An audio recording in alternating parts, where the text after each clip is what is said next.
Torn dels castellers de Vilafranca que intenten el pilar de 7 amb folre. Vaja, un folre que són les manilles del pilar de 8. Sí, veiem que els components són les manilles, com acabes de dir, i esperem doncs, que també els hi vagi força bé com la resta de l'actuació, que recordem-ho, han descarregat 3 castells de 9, han començat per el 3 de 9 agafat per les manilles, prova clara del 3 de 10 que intentaran el dijous vinent, després han continuat amb una magnífica i esplèndida torre de 9 amb folre i manilles que gairebé doncs, no s'ha mogut i ha provocat el deliri de la plaça, i després han acabat amb un 4 de 9 en folre que se'ls ha deformat una mica, però que també han pogut salvar i completar.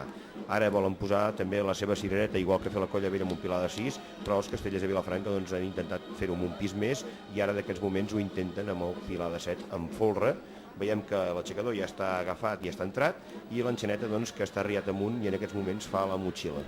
Doncs a veure què tal va aquest pilar de 7 en folre dels castellers de Vilafranca. Moments importants, a la qual quedaran les últimes passes per coronar-lo, i és en aquests moments quan l'enxaneta dels castellers de Vilafranca corona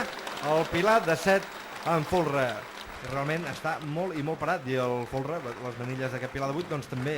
Sí, un pilar que, tot i que ara ha tingut una rebrincada quan ha sortit l'enxaneta, l'han salvat molt bé els membres del tronc d'aquesta estructura, i veiem doncs, que suposo que el descarregaran perquè el 2 en aquests moments ja està baixant, i veiem com el folre,